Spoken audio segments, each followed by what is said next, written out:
Assalamualaikum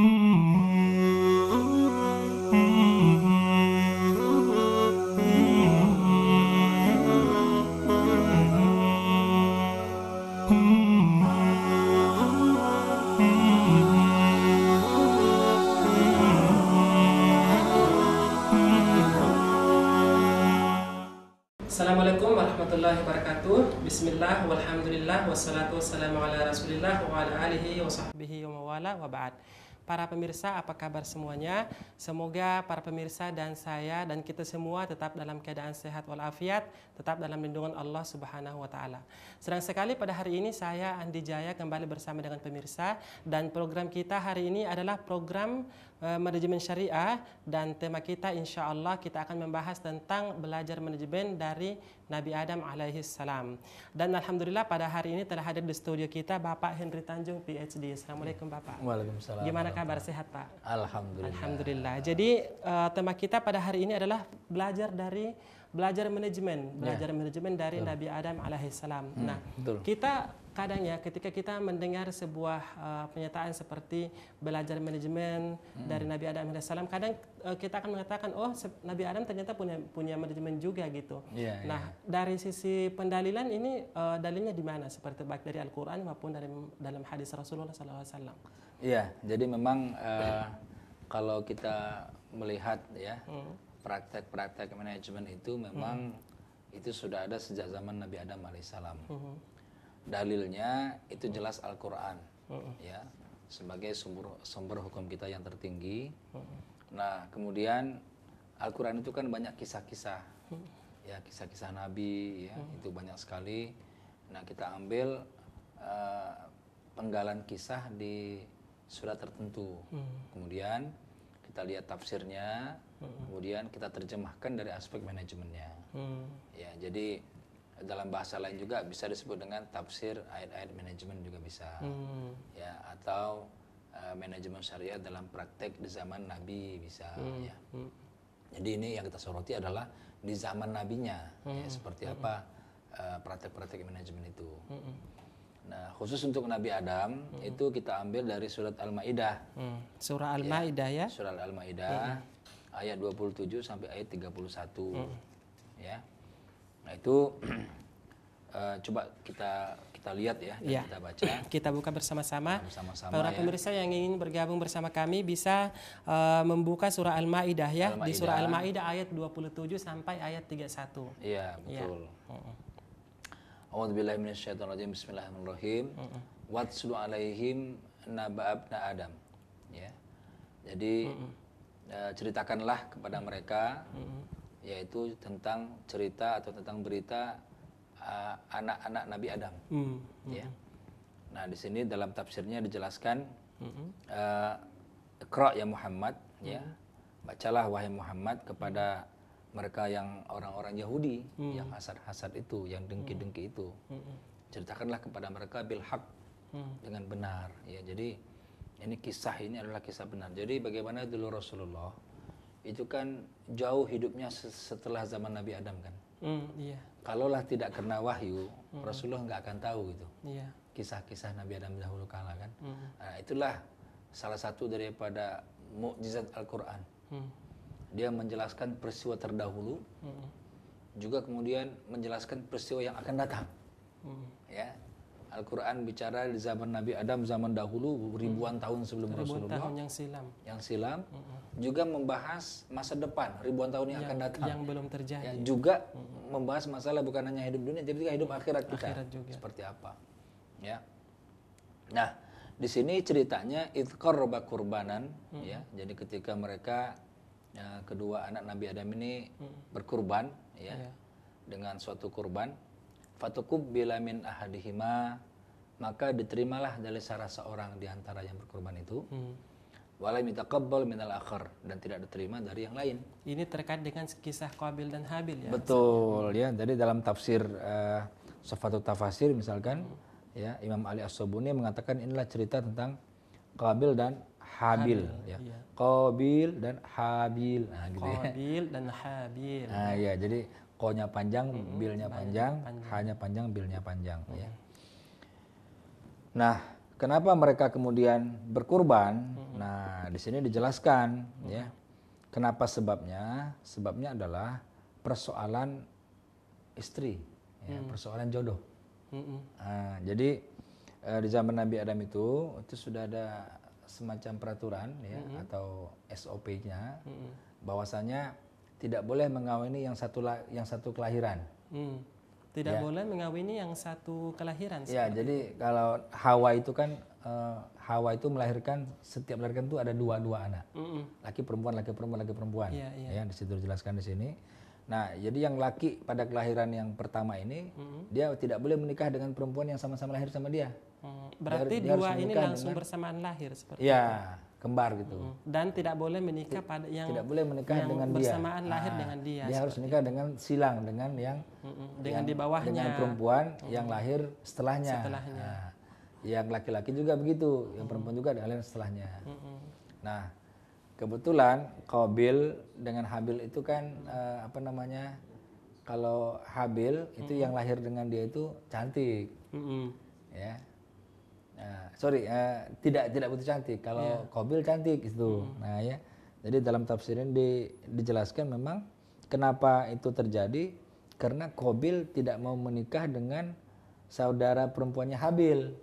Nah, alasannya saudara perempuan yang lahir sama dia itu lebih cantik, gitu ya. Ajmal gitu ya, lebih cantik. Nah, akhirnya mereka mengadu kepada Nabi Adam, kemudian Nabi Adam ada wahyu suruh mereka berkorban. Ya. Nah, tadi diceritakan yang diterima kurbannya adalah kurbannya Habil. Nah, apa sih kerjaannya Habil? Nah, dalam tafsir ini dijelaskan Habil itu adalah sahib ghanam. Nah, dia adalah peternak ya. Jadi peternak dia korbankan yang ahsan kibas. Ahsanu kibas. Jadi yang terbaik yang dia miliki dari hewan-hewan ternak. Sementara Qabil itu petani, seorang petani. Ya, petani, dan dia ini kan yang jelek-jelek aja. Hasil dari pertaniannya dikorbankan yang jelek-jelek aja. Gitu kan. Kemudian yang diterima yang mana? Yang diterima adalah yang kurban kibas tadi, itu yang diterima. Ya. Itu yang diterima dengan apa? Dengan nazalat nurun ya, dengan turunlah api, narun ya, turunlah api, nar, kemudian dia memakannya ya, menyambarnya, itulah kemudian yang diterima. Jadi kalau kita lihat kurban, yang satu kurban yang jelek-jelek, yang satu kurban yang terbaik. Yang diterima kurban yang terbaik. Nah, gitu ya. Kemudian sambung ayatnya, qala la'aqtulannak. Nah, begitu dia mendengar ini, yang diterima adalah kurbannya Habil. Ya, Qabil marah. Dan Qabil berkata, la'aqtulannaka. Saya akan membunuhmu. Dia akan membunuh Habil. Iya. Nah, dia akan membunuh Habil. Kemudian apa kata Habil? Qala innama yataqabbalullahu minal muttaqin. Sesungguhnya amal-amal yang diterima itu adalah amal dari orang-orang yang bertakwa. Ini masih yang terdapat pada ayat yang ke-27. Masih ayat 27 ini. Jadi ini cerita tentang bagaimana dua anak Nabi Adam itu ya bersengketa karena salah satunya tidak mau menerima jodohnya karena tidak cantik. Jadi memang masalah kecantikan perempuan itu dari zaman Nabi Adam ya. Sudah menjadi ini. Menjadi perseteruan. Iya, betul. Perseteruan. Bahkan kemudian dia itu menjadi alasan untuk pembunuhan. Jadi alasan perempuan itu alasan untuk jadi pembunuhan. Ya. Nah, di sini dijelaskan Qabil mengancam Habil, "Wahai Habil, aku akan bunuh engkau." Qala la'aqtulannak. La'aqtulannak, ya kan? Tuh, aku akan bunuh engkau, ya. Itu kan taukid itu kan dalamnya kan? La'aqtulannak, aku akan bunuh engkau. Nah, kemudian Habil apa? Habil dia enggak menginikan ya, dia enggak meladeni lah istilahnya, ya. Dia bilang innama taqabbalallahu minal muttaqin. Jadi kalau mau kita berkorban, berkorbanlah yang baik-baik ya. Jangan kemudian berkorban yang jelek-jelek. Nah, kemudian ada ayat yang ke-28. La in basatta ilayya yadaka. Ini Habil berkata kepada Qabil, seandainya engkau mengayunkan tanganmu ya untuk membunuhku gitu ya, litaktulani, untuk membunuhku. Ma ana bibasitin yadiya ilaika. liaktulaka. Ya, maka aku tidak akan mengenal Tidak untuk akan membunuh. membalas, Nggak akan tidak membalas. membalasnya. Nggak akan membalas. Padahal itu sudah jelas dia mau membunuh kan? Ya, tapi Habil tidak akan membalas. Apa alasannya? Inni akhafullaha rabbal alamin. Karena aku takut kepada Allah. Ya. Dia tidak membalas karena dia takut kepada Allah. Ya. Nah, di sini dijelaskan ya, kenapa tiba-tiba kemudian dia tidak mau membalas? Apakah karena badan Habil itu lebih kecil ya? Kalau berantem akan kalah gitu juga. ya, atau dia apalah gitu ya.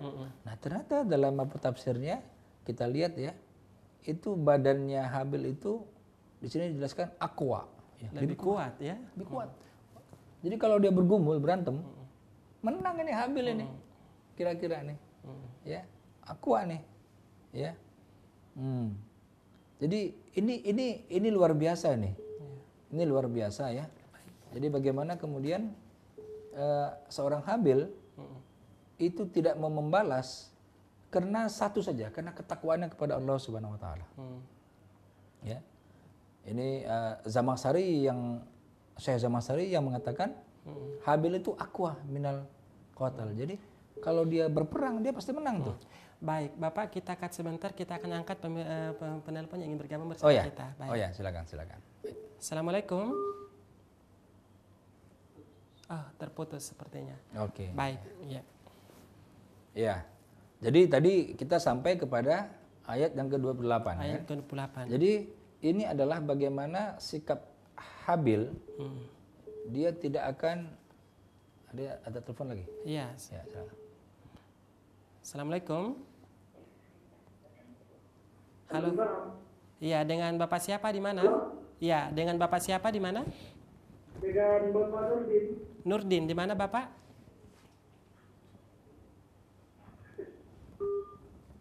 Oh, sepertinya terputus lagi ya. Terputus lagi. Baik, ya. Ya. Mungkin bisa dilanjutkan sedikit Pak, Iya. mengenai tafsir ayat kedua. Iya, jadi tadi kita masih pada ayat yang ke-28 ya. Memang apa? Kejahatan itu memang tidak boleh dibalas sebenarnya dengan kejahatan yang serupa.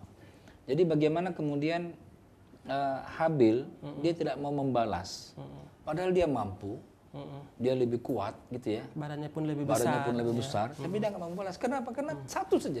Akhafullah rabbal takut alamin. kepada Allah. Ini subhanallah.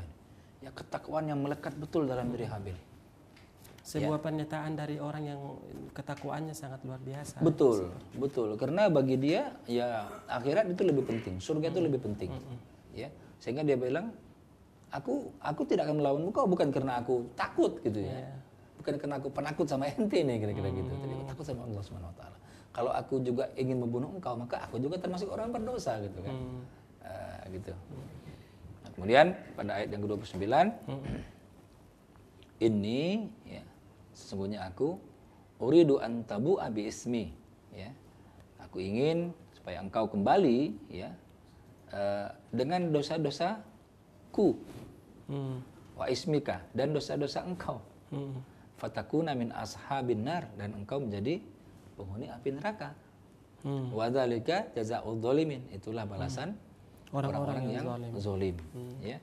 Nah, jadi kalau kita lihat daripada ayat ini, sesungguhnya kalau kita membunuh seseorang itu, ya, maka dosa orang yang kita bunuh itu bisa kena ke kita itu, ya, karena antabua bi ismi dengan dosaku dan dosa engkau sendiri, ya, jadi dosa artinya dosa membunuh itulah, ya, jadi kalau kita bunuh orang kita kan jelas berdosa.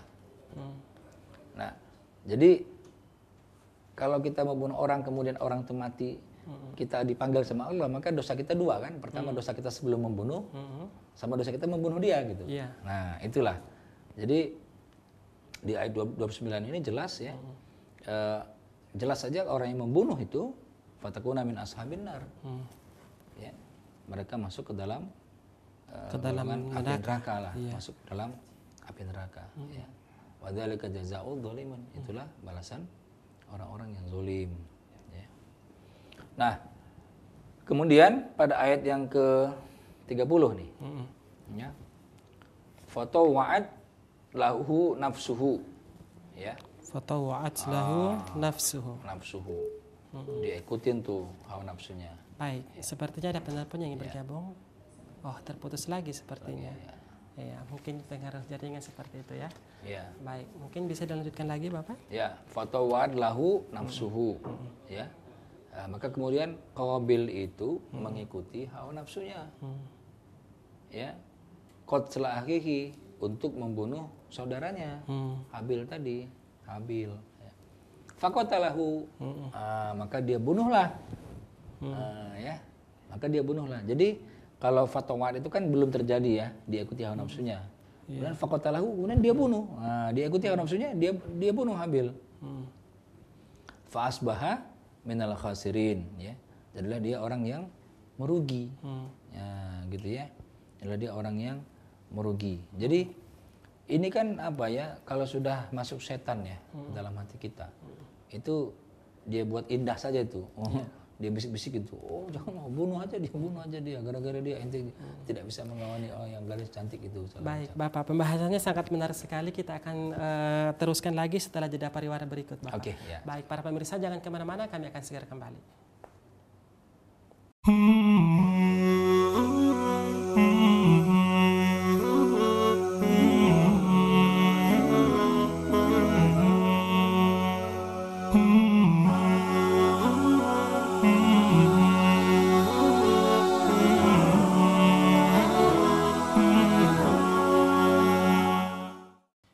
Baik, kembali lagi di program Manajemen Syariah, masih dengan tema belajar manajemen dari Nabi Adam alaihi salatu wassalam. Baik, Bapak, tadi kita udah membahas sedikit tentang sisi pendalilan ya, sisi pendalilan dari belajar manajemen dari Nabi Adam alaihi salam, dan kita sudah sampai di ayat yang ke-30. Ya, jadi kita teruskan ya para pemirsa di rumah sekalian yang berbahagia. Kita teruskan pada ayat 30 ini. Allah berfirman, fatawa'at lahu nafsuhu, maka kemudian Qabil itu memperturutkan hawa nafsunya. Kemudian apa hawa nafsunya? Qatla akhihi, untuk membunuh saudaranya Habil. Ya. Jadi dia memperturutkan hawa nafsunya untuk membunuh saudaranya Habil. Faqatalahu, maka kemudian dia bunuhlah itu. Ya. Jadi pembunuhan itu terjadi kalau kita lihat pada ayat ini karena dia memperturutkan hawa nafsunya. Ya. Fa asbaha minal khasirin, maka jadilah dia orang yang merugi. Ya. Nah, kalau kita lihat tafsirnya, para pemirsa sekalian yang berbahagia, di sini dijelaskan bahwasanya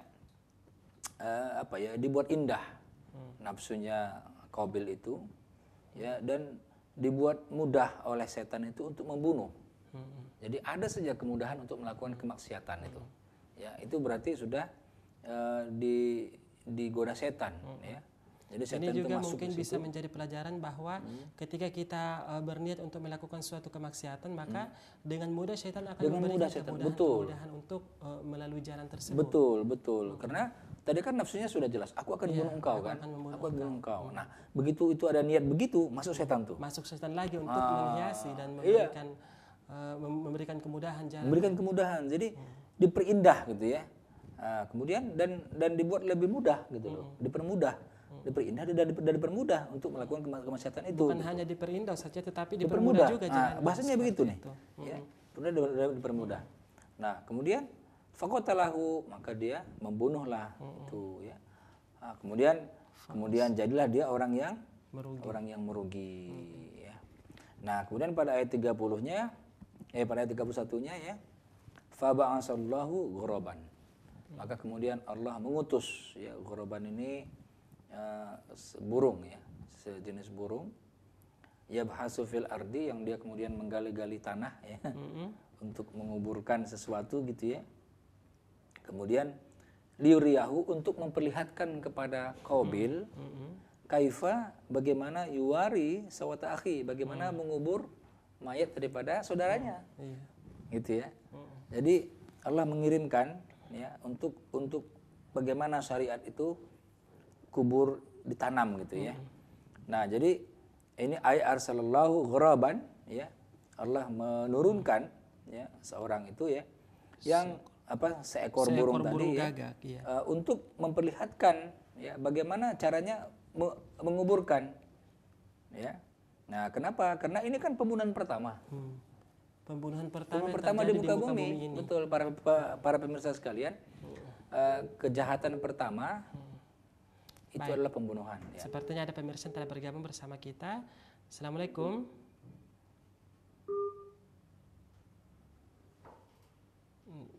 Rupanya terputus lagi. Ya. Silahkan dilanjutkan. Iya, jadi ini pembunuhan pertama. Ya, para pemirsa sekalian, pembunuhan yang pertama terjadi di muka bumi ini. Betul. Ya. Seperti itu.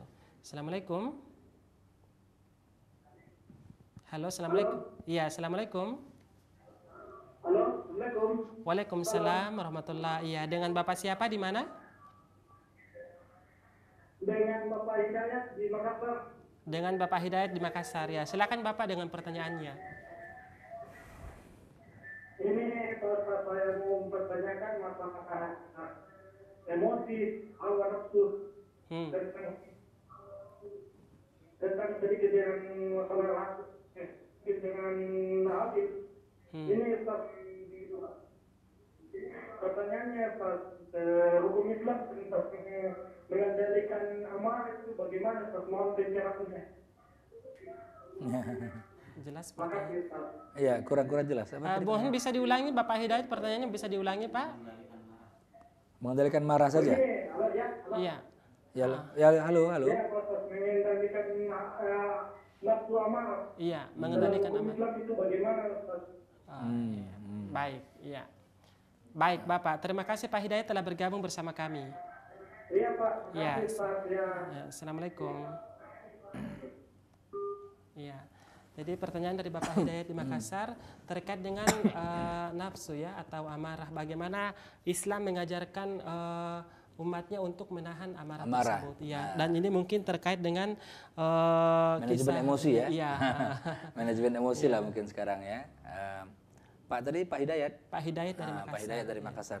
Iya Pak, begini Pak. Jadi memang marah ini itu sesuatu yang Allah berikan kepada manusia untuk digunakan pada tempatnya. Ya, misalnya kita marah kalau agama kita misalkan dihina misalnya. Ya, nah kita harus marah di situ. Ya, jadi kita marah kalau istri kita diganggu orang misalkan. Ya di tempat taruh pada tempatnya itu. Marah pada itu. tempatnya. Marah pada tempatnya. Tapi kalau marah karena hal-hal yang sepele, hal-hal yang biasa, masalah dunia biasa, itu yang masuk setan di situ.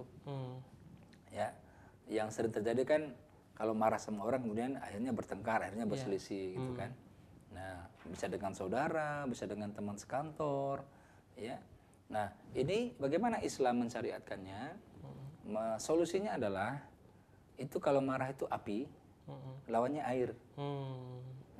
Ya, marah itu api. Jadi kalau orang marah itu merah itu matanya, melotot merah gitu ya. Semua merah padam wajahnya. Itu lawannya air. Jadi begitu marah, sadari kita marah, istighfar sebentar, langsung kita berudu. Dingin itu. Ya. Setelah kita berudu, dingin, nah baru dia mulai. Ya, tapi ketika kita marah itu, jadi kalau kita marah dalam keadaan berdiri, kita duduk. Jadi kalau kita lihat orang marah itu ya sambil dia berdiri gitu, kita suruh duduk dulu ya. Nah, dengan dia duduk, berubah struktur darahnya. Dari dia lurus menjadi agak itu akan lebih meredam. Ya. Nah, kalau dia misalkan masih marah juga, nah suruh berbaring. Ya. Itu teknik ya, teknik untuk supaya orang tidak meledak-ledak gitu. Ya, suruh. Nah, kemudian setelah dia mulai sadar sedikit baru suruh dia wudu. Nah, dengan berwudu itu maka dia akan lebih dingin, dan supaya dia lebih dingin lagi suruh dia sholat 2 rakaat. Nah, itu yang paling efektif untuk kita mengatasi nafsu amarah kita. Ya. Karena memang marah itu kalau kita turutkan betul, ya itu kan memang apa ya, wajah orang marah itu kan seperti wajah setan. Ya, jadi bahkan ada orang menyeramkan Ustaz ya. Bahkan para pemirsa sekalian, kalau belum pernah lihat setan, lihatlah wajah orang marah. Itulah wajah setan sebenarnya gitu. Kira-kira begitu. Karena selalu mengerikan kan kalau orang marah itu. Mengerikan lihat wajahnya. Ya. Ganteng pun kalau dia marah jelek, apalagi jelek Akan gitu menjadi ya. jelek ya. Apalagi kalau orang jelek marah lagi, kita malah jelek gitu. Iya. Tapi kalau senyum, orang jelek pun kalau senyum dia akan cantik ya. Dia akan, apalagi kalau orangnya cantik gitu ya. Gitu Pak Hidayat mungkin. Baik, terima kasih Bapak Hidayat. Demikian tadi jawaban dari Bapak Hendy Tanjung, bahwa ketika kita amarah maka cara kita untuk menahannya adalah dengan cara berwudu ya, seperti Ya, itu, kurang lebih seperti itu. Baik. Pemirsa selanjutnya, Assalamualaikum. Salam. Waalaikumsalam. Dikecilkan TV-nya gitu. Iya, halo.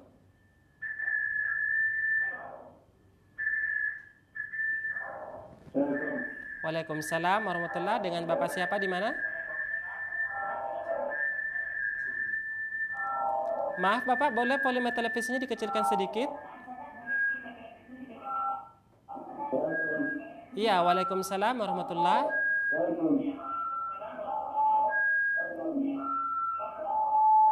Halo? Iya, terputus ya. Baik. Jadi seperti itu Satya, dan juga Bapak Hidayat dari Makassar, bahwa ketika kita marah maka salah satu yang bisa kita lakukan adalah dengan mengambil air wudhu ya, seperti itu. Dan mungkin secara teknis bisa pada saat kita lagi berdiri ya bisa kita duduk, kemudian kalau kita duduk kita bisa berbaring seperti itu. Ya. Halo, Assalamualaikum. Waalaikumsalam. Halo. Waalaikumsalam warahmatullahi. Dengan Bapak siapa di mana? Waalaikumsalam warahmatullahi. Iya, dengan Bapak siapa di mana? Disuruh kecilkan nantinya hurufnya. Iya. Iya, baik. Sepertinya terputus lagi ya. Baik. Assalamualaikum. Salam. Iya, assalamualaikum. Waalaikumsalam. Iya. Dengan baik, terputus lagi seperti itu. Baik. Ya, pemirsa selanjutnya, assalamualaikum. Assalamualaikum. Halo, Assalamualaikum. Waalaikumsalam warahmatullahi. Dengan Ibu siapa di mana? Dengan Ibu Nur di Sulbar. Ibu Nur di Sulawesi Barat. Ya, silakan Ibu dengan pertanyaannya. Ya, Assalamualaikum Ustaz. Waalaikumsalam. Assalamualaikum warahmatullahi. Iya, Masya Allah, kalau kita belajar dari kisah Habil dan Qabil ini, Iya. sepertinya kalau kita mau lihat hari ini, bahkan mungkin kita tidak bisa menemukan lagi sosok Habil ya, yang memiliki perangai yang sangat ya bagus, Iya. itu yang bisa kemudian menangguhkan amarahnya untuk orang yang bahkan mau membunuhnya, tidak mau membalasnya. Betul, betul. Iya. Iya, betul, betul. Betul, betul. Ya, pertanyaannya Ustaz, Ya. kira-kira kalau kita mau meneladani ya sosok Habil, kira-kira apa saja trik-triknya? Ya, baik, baik. Jadi kalau kita mau berbicara masalah manajemen amarah ini, kita mau bagaimana istilahnya usaha kita untuk bisa ya mengontrol ya emosi-emosi kita ya. Iya, betul. Amarah kita ketika kemudian ada orang yang mau ya dan mungkin susah mungkin kalau kita katakan membunuh kita, tetapi ya yang membunuh kita mungkin ya, Iya, betul, yang menceritakan kejadian kita atau bahkan yang memfitnah kita, ya terkadang ya emosi kita ya langsung naik atau bahkan kita mungkin balik ya marah terhadap Iya. Baik, Bu Nur. Itu saja pertanyaannya Ibu Nur. Iya, cukup ya, Iya. barangkali ya. Iya, baik. Terima kasih Bu Nur dari Sulawesi Barat yang telah bergabung bersama kami. Iya, baik. Iya. Bu Nur yang saya hormati ya, memang ini sosok Habil ini sosok bukan sosok biasa ini. Iya. Ini bukan sosok orang biasa. Beliau adalah sosok orang yang bertakwa. Ya. Kenapa? Karena beliau tidak membalas, ya, tidak membalas kejahatan saudaranya. Jadi kalau tadi Bu Nur bilang kita difitnah orang bagaimana? Jangan difitnah lagi dia. Ya, kita dicerita-ceritain orang bagaimana? Jangan cerita-ceritain lagi dia. Iya. Ya, jangan kita membalas. Alasannya sederhana, kenapa? Ini akhafullah rabbal alamin. Karena aku takut kepada Allah Subhanahu wa taala. Jadi bagi seorang Habil ini tidak ada satupun yang dia takuti di dunia ini. Ya. Yang dia siapapun takuti hanya Allah saja. Itu satu saja, Allah saja yang ditakutin. Nah, ini adanya apa? Ini adalah sebenarnya predikat, ya, predikat untuk orang-orang yang bertakwa. Iya. Ya, untuk orang-orang yang bertakwa itu dalam Al-Qur'an banyak sekali ayat-ayat, nanti bisa dilihat ya. Disebutkan misalkan la khaufun alaihim wala hum yahzanun. Orang yang bertakwa itu dia tidak sedikit pun takut kepada siapapun. Dan mereka tidak bersedih hati. Nah, ya. Jadi ciri-ciri orang yang bertakwa itu dia tidak takut dan dia tidak sedih. Nah, itu ciri-ciri orang yang bertakwa. Artinya hidupnya penuh dengan optimis. Optimis apa? Optimis terhadap ampunan Allah Subhanahu wa taala, optimis terhadap surga. Apapun yang kita lakukan di dunia ini ada ganjaran. Itu saja. Ya. Seperti ada orang yang mengakui adanya karma misalnya. Iya. Ya. Dia nggak berani menipu orang.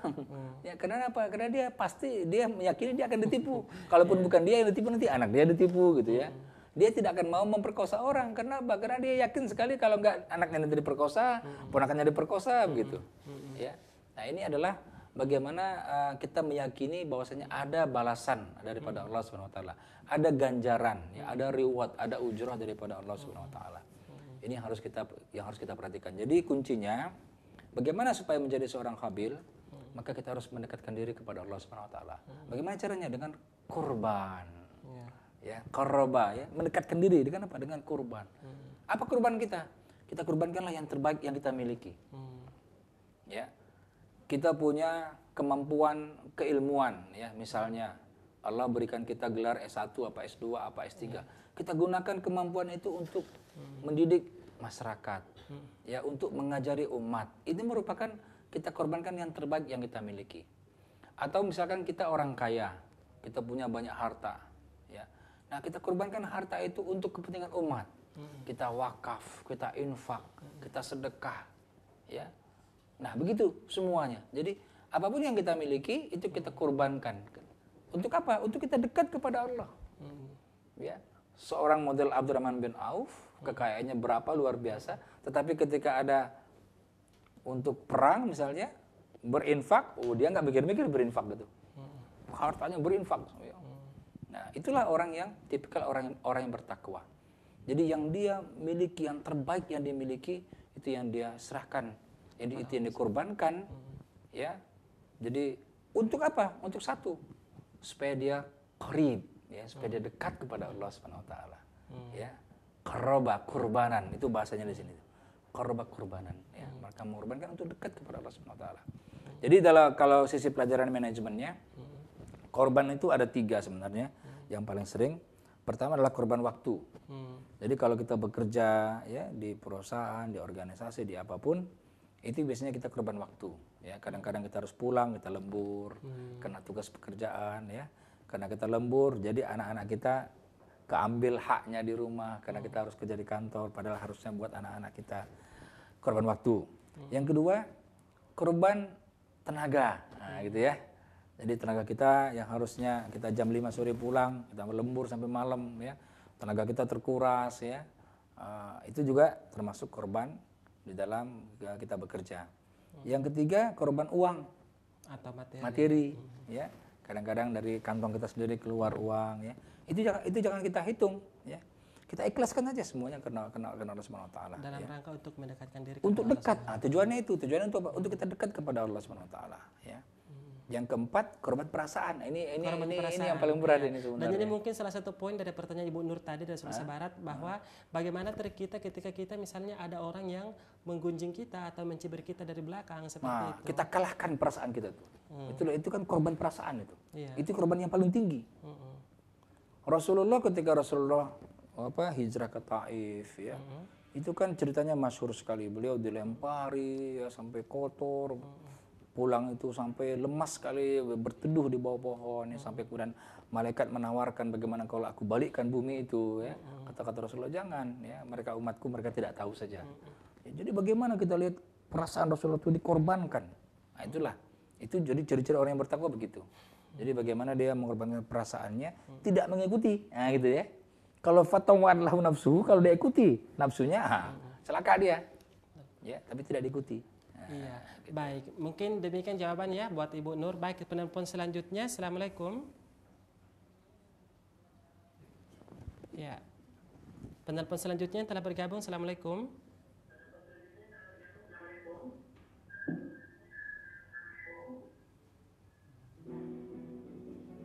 Oh, panggilan terhold sepertinya ya. Baik. Baik, menarik sekali pembahasannya Ustaz ya. Iya. Dan mungkin kita akan lanjutkan lagi setelah jeda pariwara berikut ini. Pemirsa Baik. jangan kemana-mana, kami akan segera kembali.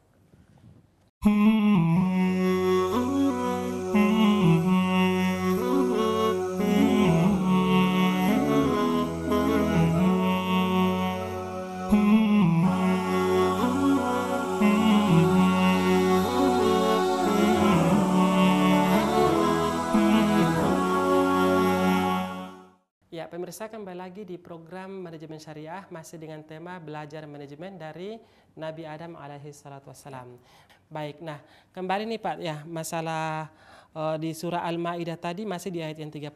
Mungkin boleh dilanjutkan sedikit pembahasannya Pak. Iya, jadi memang ini pada ayat yang terakhir ini ya, itu adalah cerita tentang bagaimana Allah mengutuskan burung itu untuk kemudian memperlihatkan kepada Qabil bagaimana cara mengubur mayat gitu ya.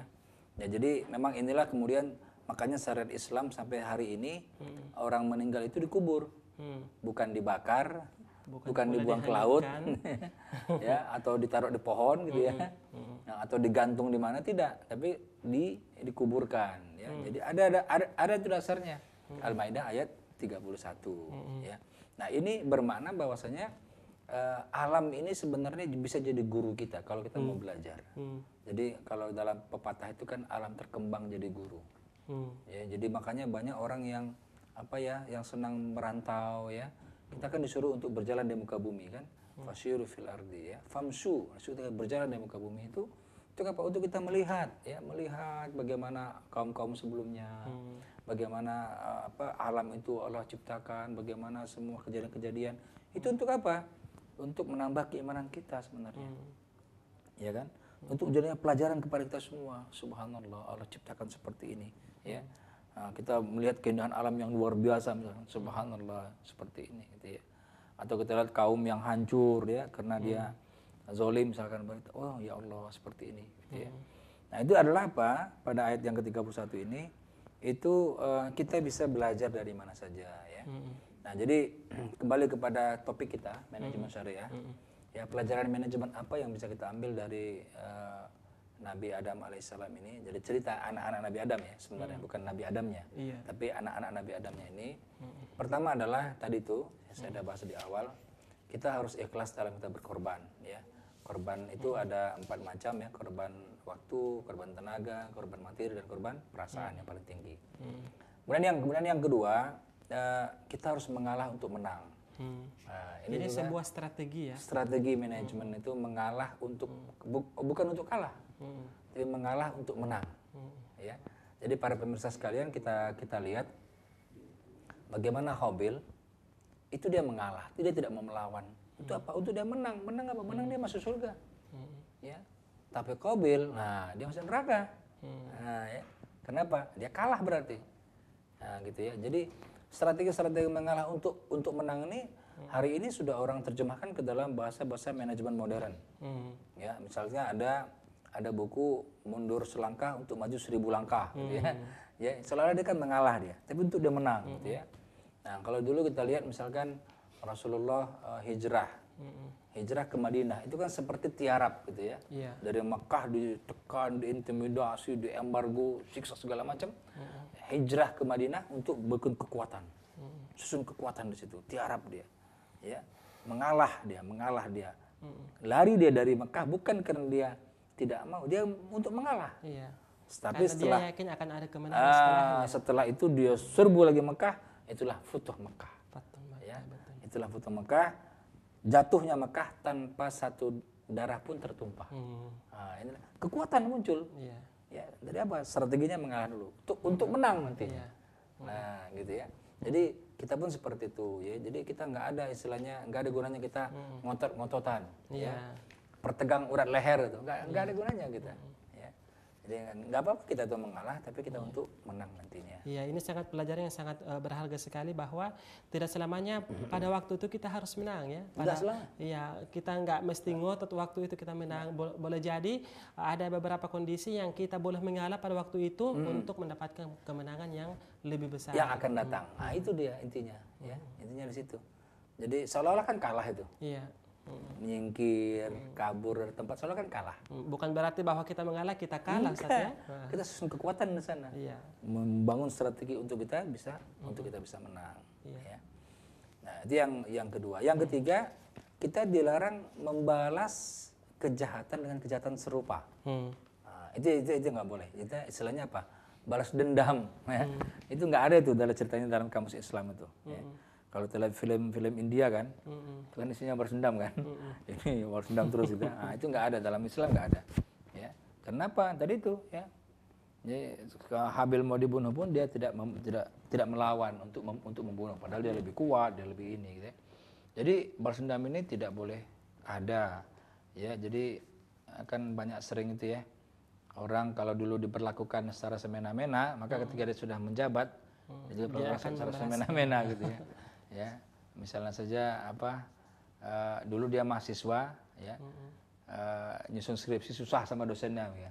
Tahu-tahu dia jadi dosen. Ketika gitu jadi ya. dosen Gitu juga dibuatnya sama mahasiswanya gitu ya. Jadi nyusun skripsinya susah sama dia kan. Nah, itu jangan sampai terjadi karena yang tidak boleh kita balas dendam yaitu Al-Maidah ayat 28 ya. Kemudian yang keempat tadi ya, kita harus dapat mengendalikan hawa nafsu, khususnya pada pimpinan, pada pemimpin. Pemimpin ini harus bisa mengendalikan hawa nafsu. Hawa nafsu amarah tuh harus bisa dikendalikan. Iya, Karena Rasul bilang itu, la takdob. Jangan marah.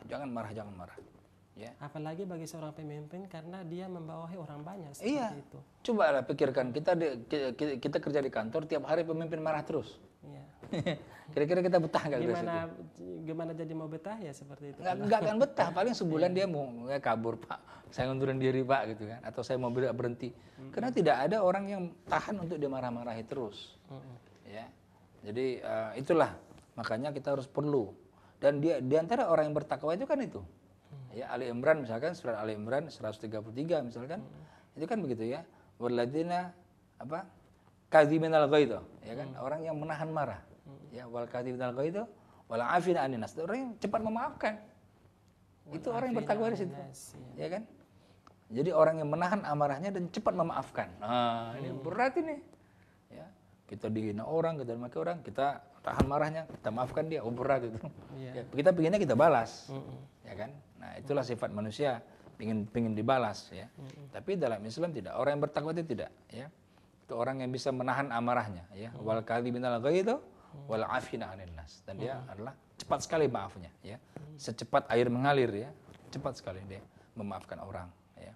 Meskipun dia sudah dizalimi, sudah disakiti dan sebagainya. Nah, begitu, ya. Nah, jadi itu yang keempat, pelajaran manajemennya tadi. Ya, yang terakhir tadi itu, ya. Experience is the best teacher. Nah, itulah pelajaran Pengalaman adalah guru yang guru yang terbaik. Bukan harus pengalaman sendiri. Pengalaman orang lain pun kita bisa ambil. Orang lain pun. Nah, kan ada orang yang sombong kan gitu. Iya. Sombong, dia kan dia, bukan saya gitu kan. Dia pengen ngalamin sendiri gitu. Kan nggak perlu. Iya. Ya, nggak perlu. Istilah pepatahnya, belajarlah dari orang-orang yang sudah makan garam ya. Nah, itu ya kan harusnya kan begitu. Jadi karena alam ini semuanya jadi guru kita. Iya. Ya. Hatta tadi bagaimana burung itu ya kan mengajarkan untuk apa kan? Bahkan di dalam tafsirnya di sini dijelaskan ketika itu apa namanya jasadnya Habil itu ditinggalkan oleh Habil. Ya, kenapa? Walam yadri kaifa itu ya. Karena dia nggak tahu gimana caranya menguburkannya. Ya, hatta ra'al ghurab. Sampai dia melihat seekor burung yang diutus oleh Allah Subhanahu wa taala iya, ya. Jadi bayangkan pembunuhan pertama nggak tahu mau diapain kan. Dibiarin aja itu. Sampai datang kemudian syariat Islam, dikubur ternyata gitu ya. Karena kita dari tanah dan kembali ke tanah. Jadi itulah kalau kita lihat ada 5 pelajaran manajemen ya terkait dengan manajemen syariah. Ada 5 pelajaran manajemen tadi. Pertama kita ikhlas dalam berkorban. Kemudian tadi yang kedua kita harus menggunakan strategi mengalah untuk menang. Ya. Kemudian yang ketiga kita tidak boleh membalas kejahatan dengan kejahatan yang setimpal, meskipun kita mampu melakukannya. Gitu ya. Kalau nggak mampu wajar kan, nggak mampu membalas wajar kalau kita membalas. Ini mampu sebenarnya, tapi kita nggak balas. Nah, yang keempat itu adalah bagaimana kita menahan hawa nafsu kita, mengendalikan hawa nafsu kita.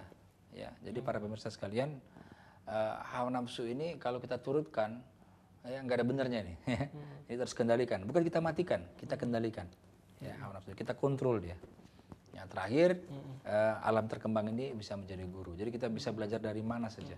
Ya, kadang-kadang orang-orang yang bela diri ya, itu ada jurus apa itu? Jurus hewan-hewan ya, jurus ini, jurus itu gitu kan. Karena mereka belajar dari hewan-hewan itu gitu ya. Itu contoh saja. Jadi bagaimana kita lihat dalam 5 ayat ini, ya kita bisa ambil 5 pelajaran manajemen yang insya Allah berguna bagi kita. Ini kalau ini kita buat bukunya, itu bisa berpuluh-puluh buku ini. Jadi orang nulis buku strategi mengalah untuk menang aja bukunya cukup tebal. Ya. Terus buku yang lain tebal sekali. Ya. Buku ikhlas saja itu tebal. Ya kan? Nah, jadi itulah yang bisa kita bahas. Ya, pada pertemuan kali ini para pemirsa sekalian, mudah-mudahan nanti bisa diambil manfaatnya, ya. Mungkin begitu. Iya. Jadi mungkin kita bisa review sedikit bahwa banyak ya dari sisi manajemen syariahnya ketika kita membahas tentang Nabi Adam, khususnya yang apa yang terjadi dengan anak-anak Nabi Adam alaihissalam.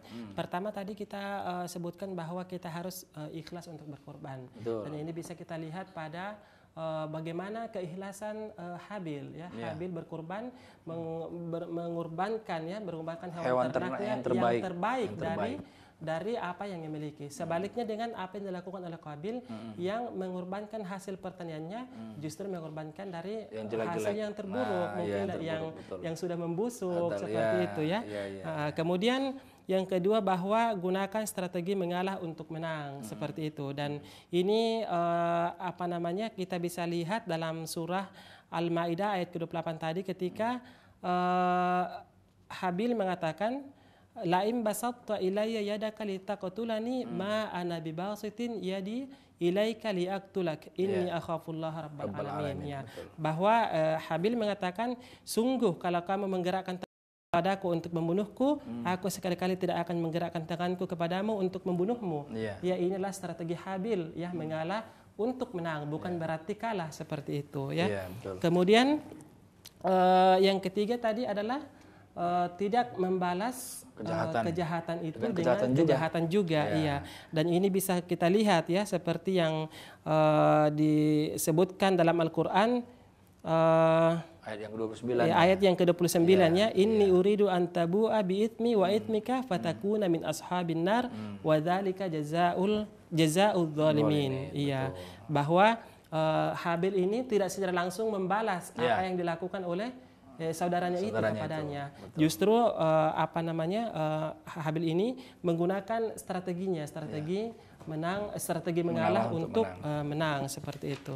Kemudian pentingnya pengendalian hawa nafsu. Ya, betul-betul ya, karena hawa nafsu itu ketika kita perturutkan maka akan sangat terjadi banyak kemungkaran atau kemaksiatan yang akan muncul setelahnya ketika hawa nafsu itu kita perturutkan. Dan yang terakhir adalah belajar dari mana saja, dan ini bisa kita lihat pada ayat yang ke-31 ya. Ketika Allah mengutus seekor burung gagak untuk mengajari Qabil bagaimana seharusnya menguburkan saudaranya caranya, karena ketika terjadi kemaksiatan ini Qabil tidak mengetahui bagaimana caranya dia harus menguburkan saudaranya itu yang telah ia bunuh. Karena ini yang pertama. Karena ini pembunuhan pertama. Iya, ini pembunuhan yang pertama. Di muka bumi. Iya, di muka bumi. Kemudian Qabil tidak mengetahui apa yang seharusnya ia lakukan. Ya, untuk saudaranya itu, maka Allah mengutus seekor burung gagak yang kemudian memperlihatkan kepada Qabil bagaimana cara menguburkan mayat. Dan ini salah satu pelajaran yang bisa diambil adalah bahwa kita bisa belajar dari mana saja.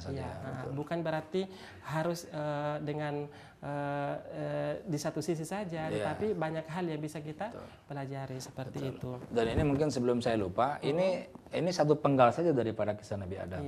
Al-Quran itu banyak sekali kisah-kisah Nabi Adam yang lain, ya. Ada dalam surat Al-Baqarah, dalam surat yang lain. Kita bisa gali lagi aspek-aspek manajemen yang lain. Ya. Ini hanya contoh saja. Ya, bagaimana kemudian ini bisa kita ambil ke dalam ibrah manajemen pada hari ini. Iya, baik Bapak. Sebelum kita tutup, ini ada pertanyaan dari Mbak Aisyah di Lampung, Pak. Ya, Assalamualaikum. Saya mau bertanya, apakah Qabil akan bertanggung jawab sampai hari kiamat jika ada pembunuhan? Jadi misalnya terjadi pembunuhan pada hari ini, apakah Qabil ini akan bertanggung jawab sampai di hari kiamat? Enggak, itu enggak ada diwariskan itu ya. Enggak ada dia nanggung, enggak. Dia kan tadi pada ayat yang 29 itu kan gitu ya. Inni uridu an tabu bi ismi wa ismika, ya. Nah, bi ismi itu apa? Dosa kena membunuh Habil tadi, ya. Wa ismika, dan dosa engkau sendiri gitu. Jadi ini dosanya memang betul-betul pada orang yang melakukan, ya kan. Tidak kemudian kalau ada pembunuhan dia jika terjadi pembunuhan karena mungkin ini sering kita dengar ya di kalangan masyarakat umum kita seperti itu. Kadang juga saya mendengar seperti itu bahwa pembunuhan yang terjadi di zaman sekarang itu tanggung jawab sepenuhnya oleh Qabil. Seolah-olah kena mengajari gitu ya. Iya, tapi tidak seperti itu ya. Fama ya'mal mithqala dzarratin khairan yara wa ma ya'mal mithqala dzarratin syarran yara. Barang siapa yang mengerjakan suatu kebaikan walaupun sebesar biji zarrah, ya, sebesar biji zarrah, dan zarrah ini ketika kita lihat tafsirannya kurang lebih diartikan seperti atom. Atom adalah unsur yang terkecil, partikel yang terkecil, ya. Maksudnya apapun kebaikan yang kita lakukan walaupun sangat kecil, maka niscaya kita akan melihatnya. Dan sebaliknya, wa ma ya'mal mithqala syarratin syarran yara. Dan barang siapa yang melakukan suatu keburukan walaupun sebesar biji zarrah juga, sekecil atom, maka niscaya dia akan mempertanggungjawabnya juga, akan melihat hasilnya. Jadi seperti itu ya Mbak Aisyah dari Lampung, bahwa bukan merupakan tanggung jawab Qabil. Iya, seperti itu. Baik, pembahasannya Ustaz sangat menarik sekali, namun sayang sekali waktu kita sangat terbatas ya, seperti itu. Baik para pemirsa, insya Allah program manajemen syariah ini akan tayang setiap hari Selasa pukul 10.30 waktu Indonesia Barat. Dan jangan lupa ya, dicatat ya, disimpan dalam memori bahwa program manajemen syariah ini insya Allah akan tetap tayang, dan konsepnya adalah dialog interaktif. Para pemirsa bisa bergabung bersama kami yang memiliki pertanyaan seputar manajemen syariah, bisa bergabung di line interaktif kami. Insya Allah manajemen syariah sekali lagi tayang setiap hari Selasa pukul 10.30 waktu Indonesia Barat. Ya, sayang sekali waktu kita sangat terbatas. Saya Andi Jaya. Dan untuk minggu depan kita akan kaji manajemen Nabi Nuh. Manajemen Nabi Nuh ya. Baik, menarik sekali ya, insya Allah. Para pemirsa, itu ya bocoran dari narasumber kita Bapak Hendy Tanjung, bahwa insya Allah pekan depan kita akan membahas Nabi Nuh. Kalau ngomongin masalah Nabi Nuh Pak ya, saya teringat dengan kapalnya Nabi Nuh. Iya, pemirsa, sayang sekali dalam interaktif kita sudah tutup ya, waktu kita sudah habis. Saya Andi Jaya beserta Bapak Hendy Tanjung mohon undur diri, dan atas nama seluruh kru yang bekerja pada hari ini mengucapkan terima kasih yang sebesar-besarnya atas partisipasinya telah bergabung bersama kami. Subhanakallahumma bihamdik, asyhadu an la ilaha illa anta, astaghfiruka wa atubu ilaik. Wassalamualaikum warahmatullahi wabarakatuh. Waalaikumsalam warahmatullahi wabarakatuh.